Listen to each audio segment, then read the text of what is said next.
All right, today we're going to take a deep dive into the world of REST API. I'm going to show you how to actually build a proper batch API like the big organizations out there. And there's two in particular that I've found that do this.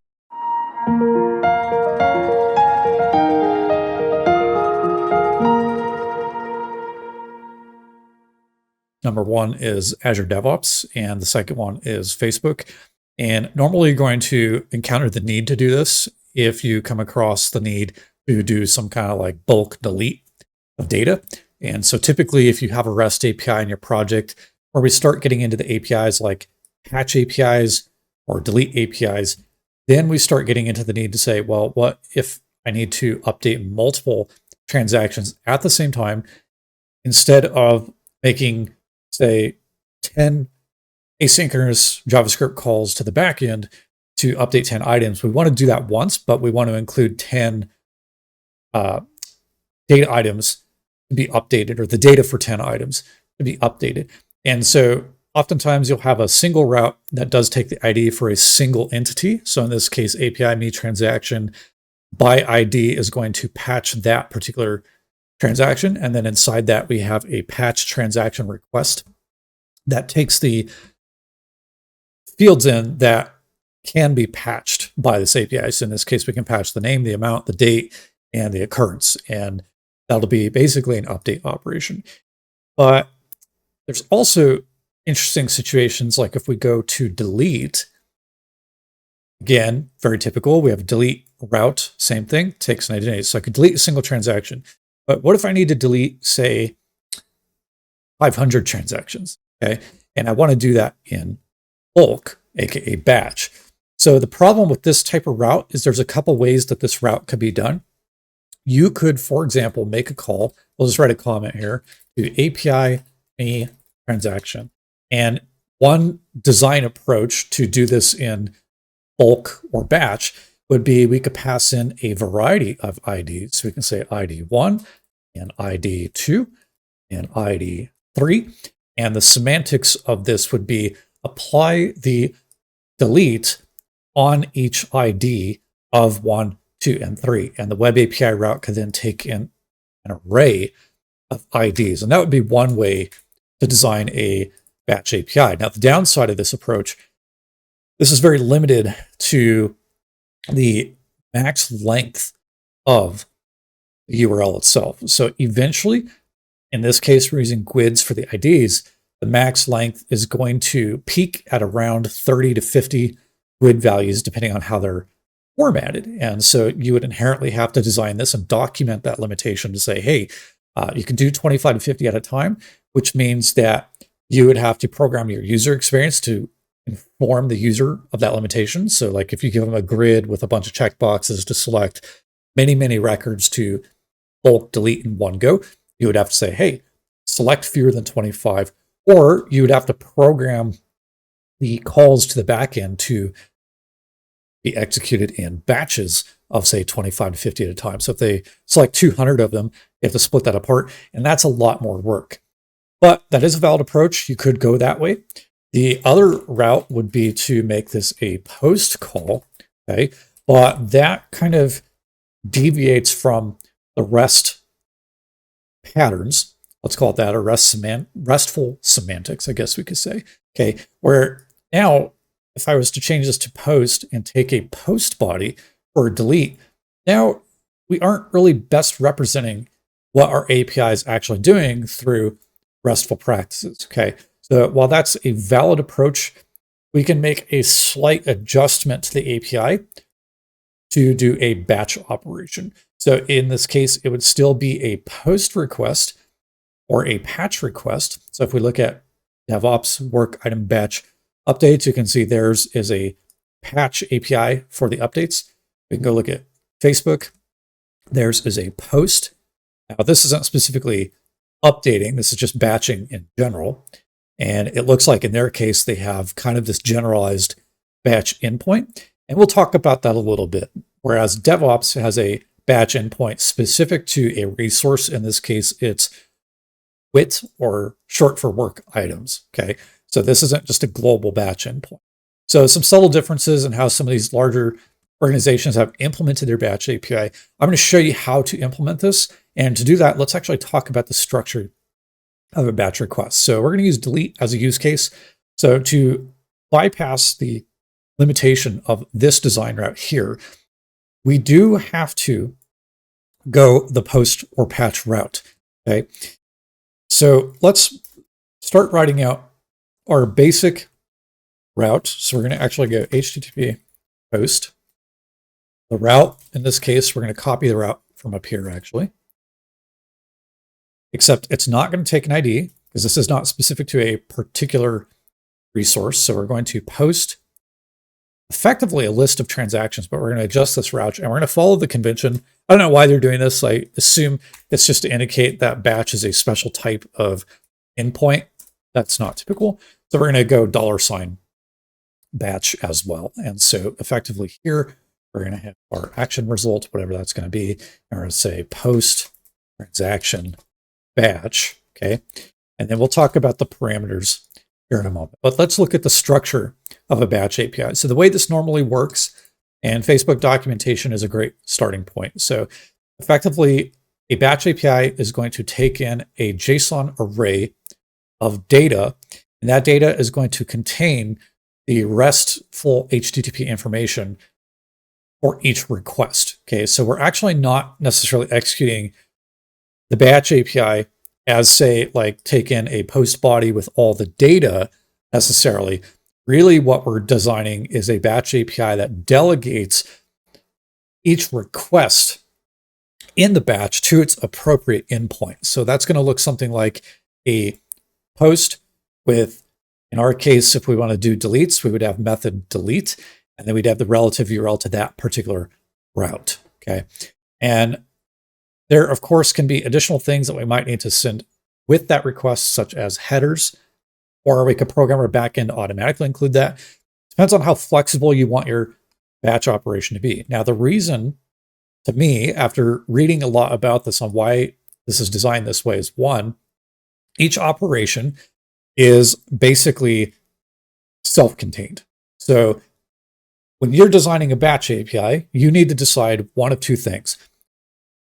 One is the atomicity of that API. So do you want all transactions in that batch to all fail if any one of them fails? So is it all or nothing? Or do you want each operation or transaction in that batch to be self-contained and succeed on its own without affecting any other item in the batch? Now, why that decision is really important is when we start talking about things like financial software, like in this case, this is a financial product. We're not actually dealing with real transactions, but it's a personal financial planning application. So it could be all or nothing, but let's say we were dealing with a real financial application. I would not want one transaction to fail and affect any other transactions that need to be processed, right? Because transactions are very sensitive in nature, and they also need to be very accurate. So something that you need to think about in terms of how you're going to program your batch API, because if you need everything to be atomic and encapsulated into one all or nothing API, then this is probably not the design route that you need to go. You probably would just take a post API that takes in all of the data and just process it maybe in a single SQL transaction or whatever database management system you're using, ORM, so on and so forth. So we're going to write this using Entity Framework and SQL Server, and we're going to take the approach that we do want each individual batch request be atomic all on its own. So it's not going to be all or nothing. And so this is the design that we're going to implement, and I'll show you how to effectively do that. Now let's go to our API. So effectively, we're going to need some kind of batch request. Now, again, this is going to be an array that we're going to take in. And so we're going to basically say some kind of like batch request. Okay. That'd be an array. And we're going to say requests. And we're just going to plug our DTO in. Let's just do that directly in our project here. So add new item, do batch request. And there's a couple things that we need.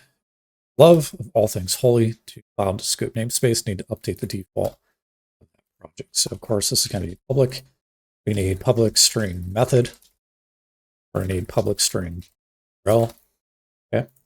And we are going to need public object body. Okay. And we can make this object. We can also make it string for simplicity. And we're also going to need a collection of possibly headers. So let's do iDictionary string headers. Okay. And we'll talk about headers here in a little bit. So this is the basic structure of a request. We need the HTTP method, get, delete, post, patch, so forth. We need potentially headers because maybe we need to forward content type JSON, content type XML, text plain. We also want to receive information from the API endpoints. So we'll eventually have a batch response with a similar structure.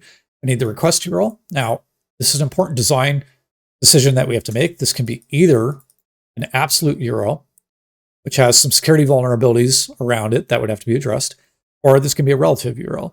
Now, if we look at, I think it's DevOps, I don't know if they show the structure of it. We can look at it through Fiddler, I suppose, by actually doing a batch delete operation in DevOps. But the way that works is the URLs. Let's actually do that. So let's open up Fiddler. No, I don't want to learn. Okay, so we have our traffic captured from Fiddler. Let's do a bulk delete. Okay, and here we can see the batch operation happening in DevOps. So there's DX7Dev, APIs, work items, batch. And if we actually look at the structure of that batch request, you can see here that the request contains headers. We can see content type application JSON. Now this is interesting that they actually have JSON-patch plus JSON, and then method delete, and then the URL. Now, depending on the version of DevOps that you're using, I have observed before that these have had absolute URLs. Looks like these are relative at the moment. So let's put it everything.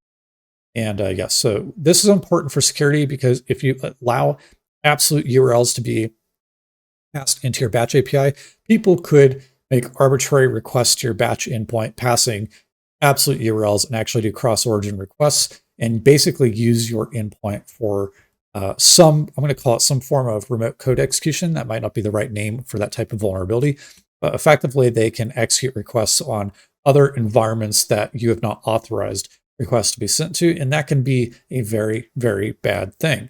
So we'll talk about security towards the end after we've implemented a batch API, but I wanted to talk about that.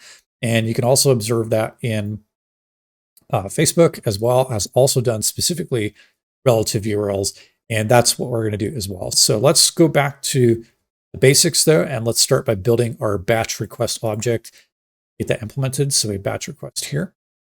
And effectively, this is very simple. So we need some kind of HTTP client. So we're going to use that. And we need to do this asynchronously so it doesn't hold up the pipelines. I've actually think task. And we're going to basically say tasks, it's enumerable task. And this will actually be we're going to do a batch response. So we're going to build that second.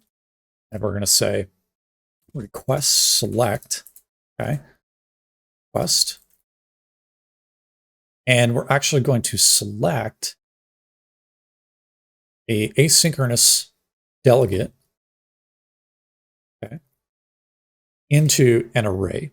So let's go ahead and also build our batch response. It's going to look very similar.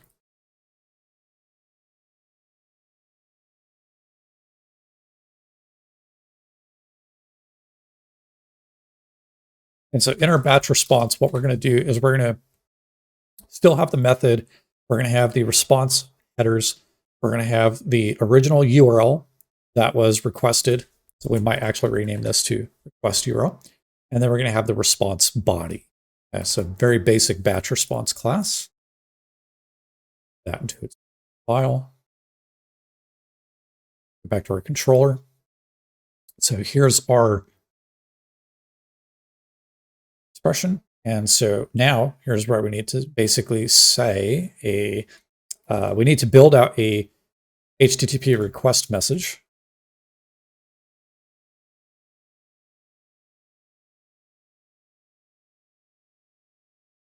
And we're going to actually do the request method and the request URL.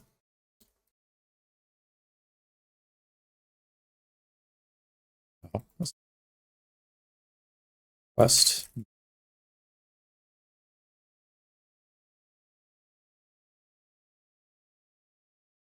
Like so.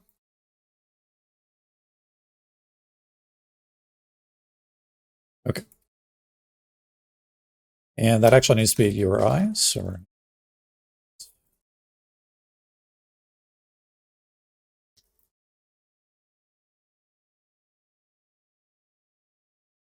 we're going to response. Send our request message. Earn a new batch response. Okay. So all we're doing right now is returning a collection of asynchronous task objects built off of the collection of requests. We're just building these out. We are building out a response message with the original request method, request URI, and then we send that. And so this will be asynchronous. So in this batch API design, this is important that the way we're building this out is we want maximum throughput. So these are going to execute asynchronously in parallel.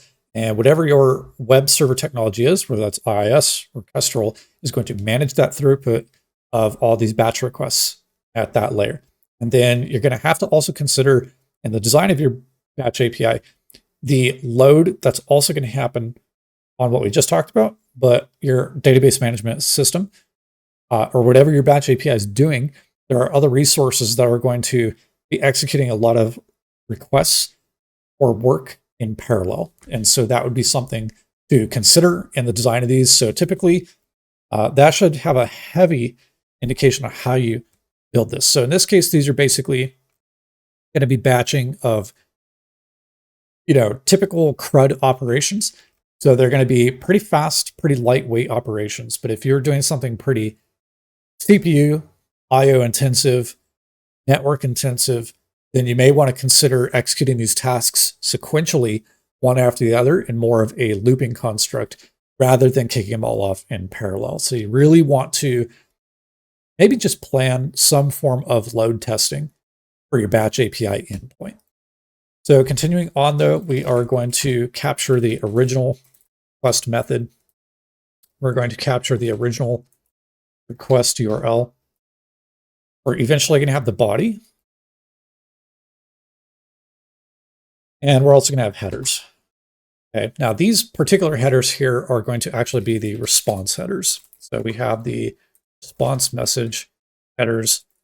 In this case, we're going to select the key value pair. You also will need to consider this will actually be a dictionary. And so for the key, we're going to have H key, and H value, I believe, will actually be first. So keep in mind that a HTTP request or HTTP response can actually have multiple HTTP headers of the same type. So for example, www dash, I think it's authenticate or challenge. I forget the exact HTTP header. You can actually have multiple of those depending on the challenge types or the authentication types configured by the web server. So in this case, just to make this easy, we're just going to pick the first one of the collection, assuming this is our backend API. Maybe it's unlikely, but you would probably want to consider designing this to really capture all the response headers for it to be a proper API. Okay, but again, just for simplicity, we're going to go ahead and keep it that way.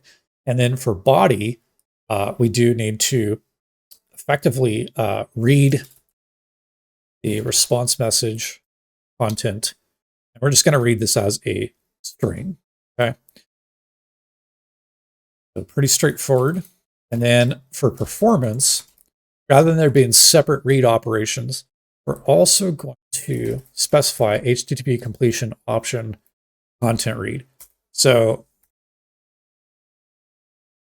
that may be the default. Let's double check it.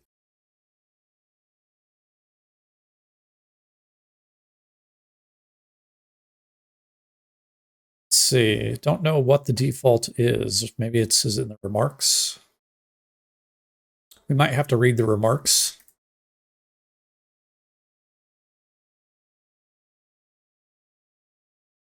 Doesn't look like they say.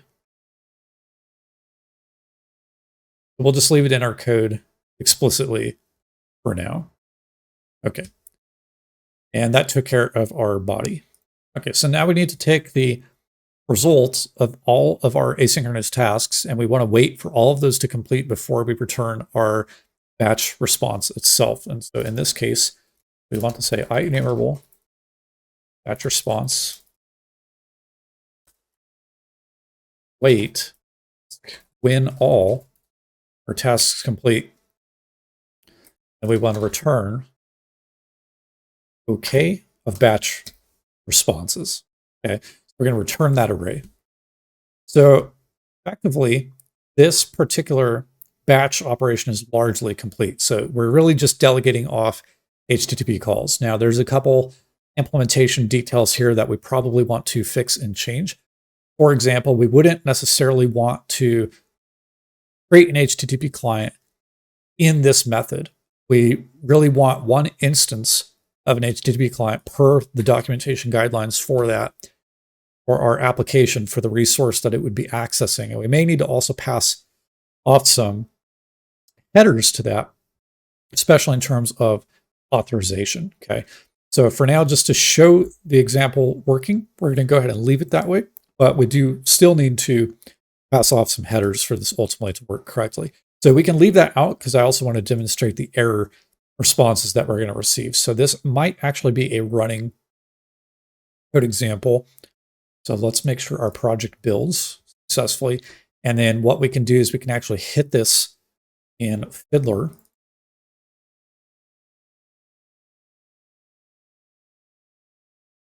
Fix that up from earlier when we were messing around with the code. Okay, so we have a building project. Everything looks good. So send async, creating everything back, batch response. Actually, go ahead and run this then. We'll go ahead and use Fiddler. I like to use Fiddler Classic just because I'm very, very familiar with it. You could use Postman or Fiddler everywhere. Let's go to Composer. So our API endpoint is actually going to be running on, double check that, because normally I'd be running this through VS Code. So API is on 7102. 712. It's going to be transaction batch. Okay. We are going to need some headers for that. And this particular API endpoint is going to ultimately take a JOT token. So we also probably have to do that correctly. So let's see. Oh, API/me transaction stuff. So there's our 405 method not allowed. So let's go back and fix that to post. Okay. 401 not authorized. So let's go ahead and set up our authentication. And while we're at it, let's go ahead and turn the filtering on. So we're just looking at local information here. Okay, so what we're going to do is we're going to actually run the app. I'm going to go ahead and sign in, and we're going to actually grab the JOT token that gets created.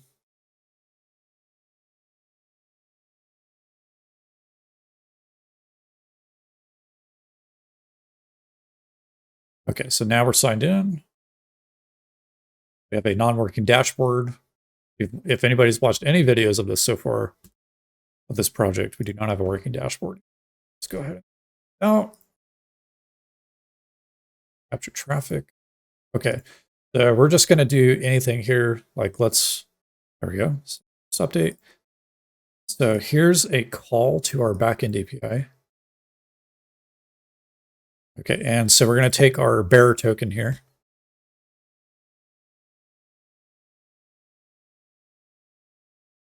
And we're going to copy that to the composer. So this bearer token is valid, I think, for 30 minutes. So authorization bearer. Okay, and let's make sure we can get into our input. Set a breakpoint there. 415. Unsupported media type. Add our content type. Application. JSON. 400 bad request. And so this is very specific. So post, let's do an array. Method. Let's do a patch. And then let's do URL. Let's just do API me action. And then let's give it an ID. So we actually did an update here.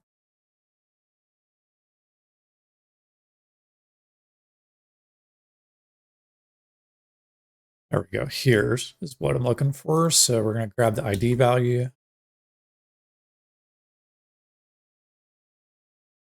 There's our transaction ID. Close that off. Okay, so now you can see we're in our batch API. And so we should have received the batch request. There it is. And so there we can see the patch and the URL. We did not specify a body, and we also did not specify any headers. But we're going to go ahead and let that run. And what we should have gotten back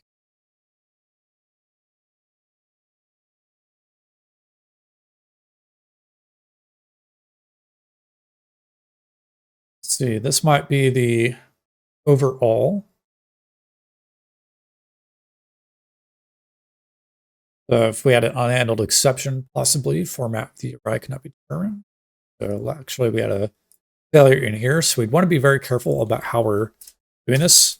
So again, you need URL validation in here. So for now, we're going to do relative URI. Let's hot reload that.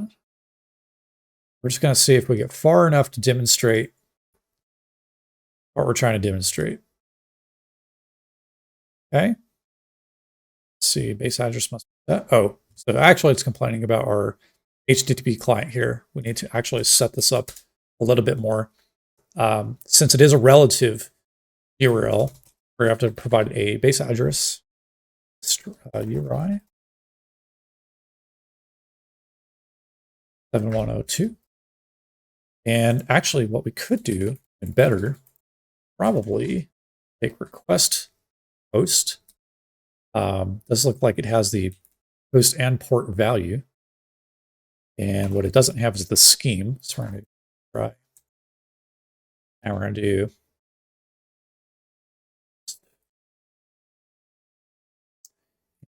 the scheme.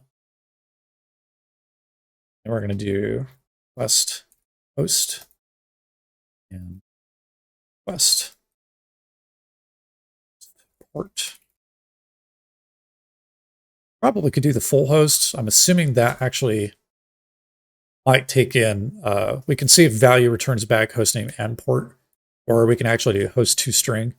Well, but for now, we'll just do host. That way, set our breakpoint here. Force a hot reload on that.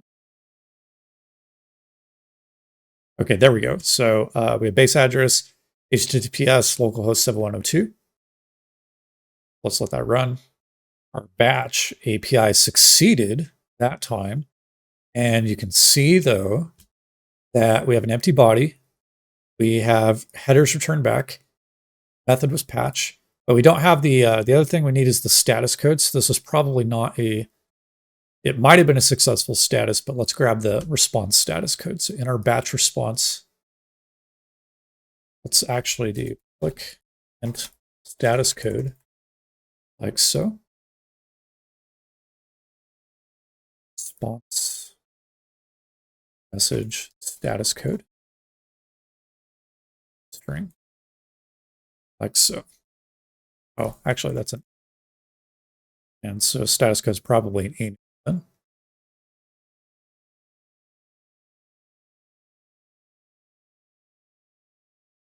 build because we changed our DTO structure. Dot token still should be valid for a little bit. Okay.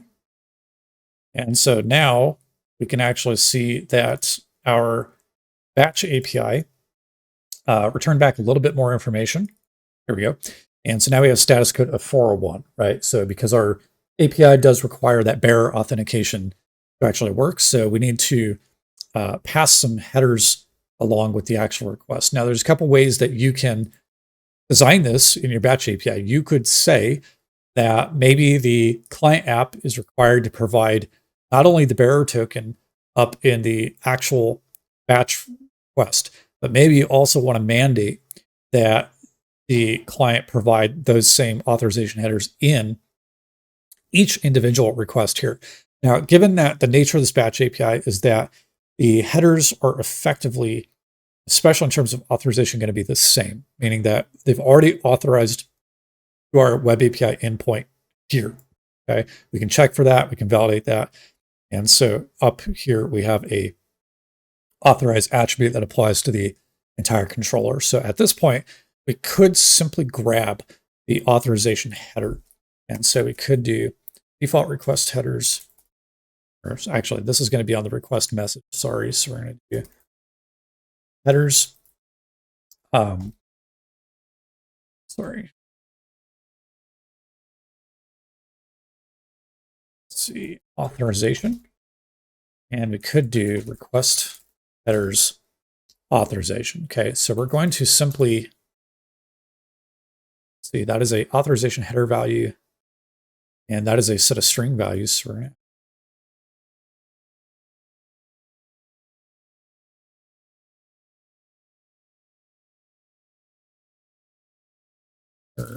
value. Is that what we want? See, oh, authentication header value. That's value. I spelled that. I don't think I spelled that. Ooh, authentication header value. There we go. So scheme and parameter. So request headers authorization. Probably just do. We're just going to be very terrible about this for now.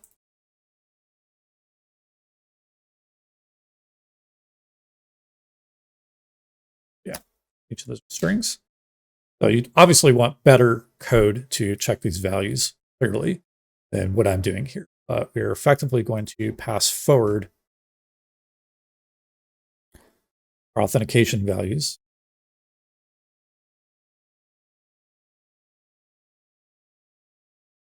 What did we get back? 500 index was outside the bounds. They check that. Authorization.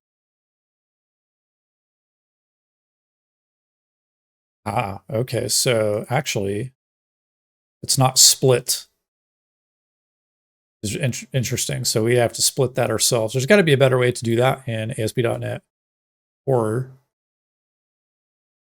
wonder if we could parse. Is there a parse? There's a parse. Okay, so let's actually do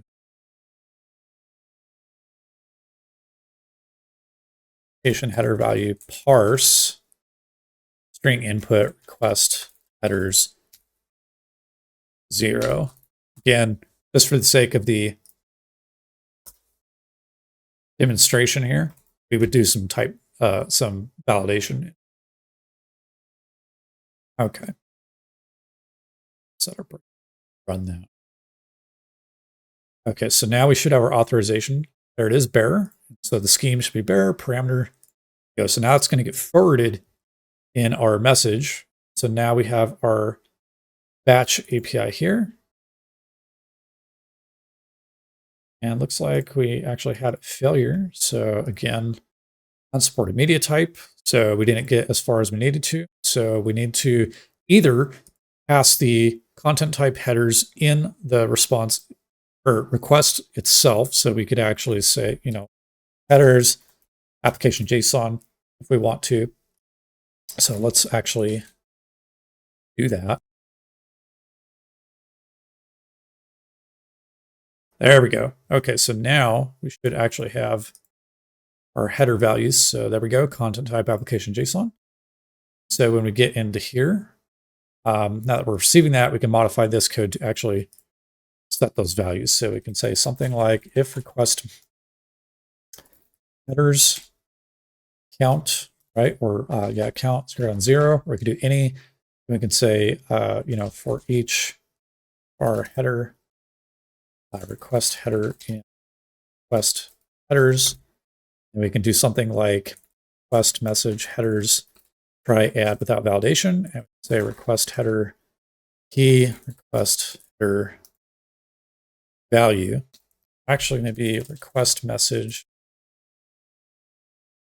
content headers, I think, is what we actually need to set that on. And so we actually need request message content. Let's actually do var content.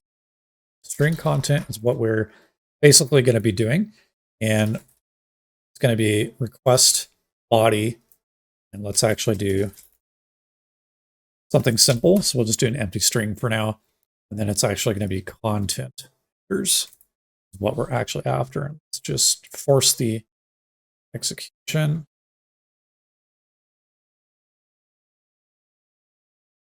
Oh, we need to actually set the content. Duh. Okay. So request message content equals content, like so.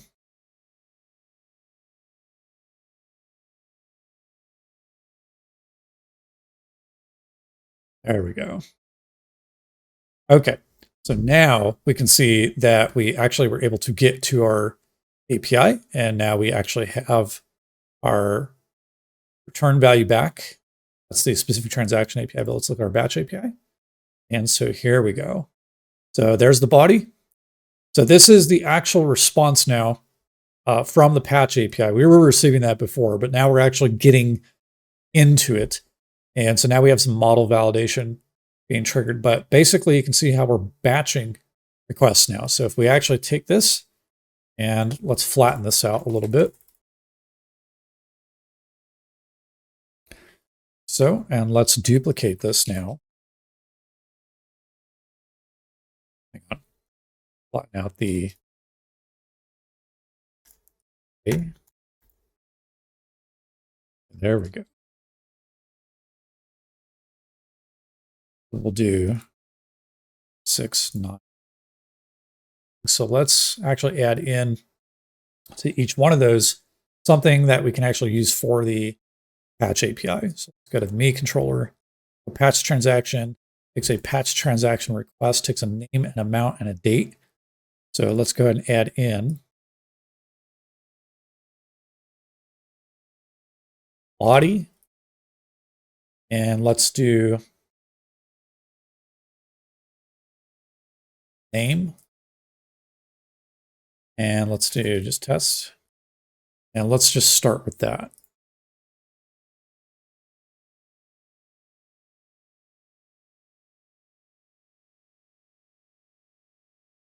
Okay. Execute our batch API. So now you can see it actually, we actually met the model validation requirements. Now we're going to continue. This should happen about 10 times or so.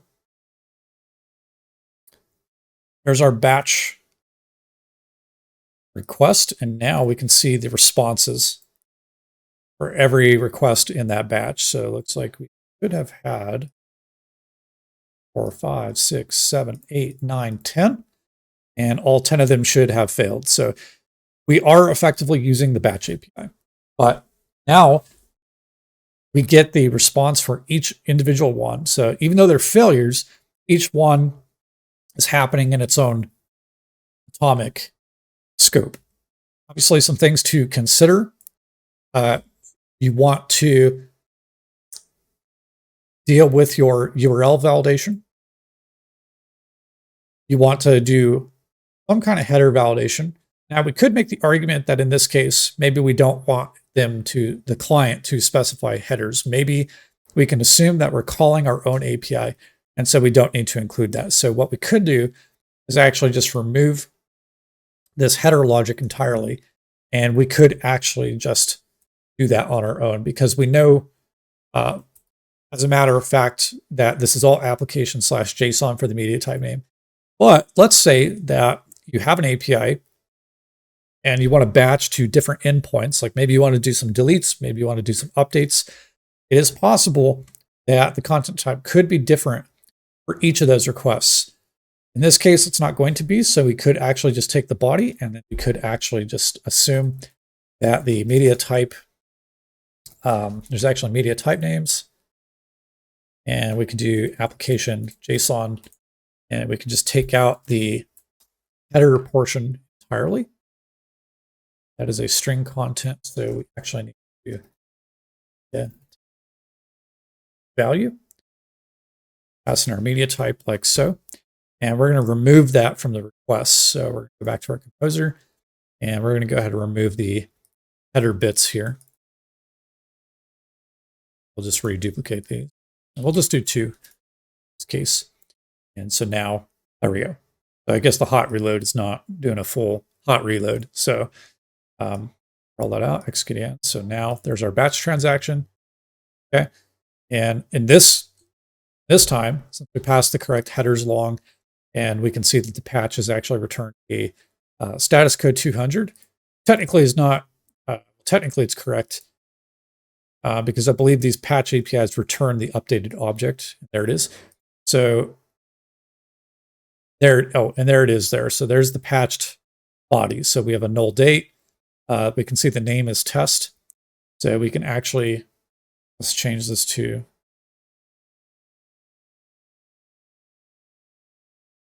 batch patched transaction name. Okay. And we can actually put it back. Okay, check 1. Okay, execute that. And so the first transaction ran.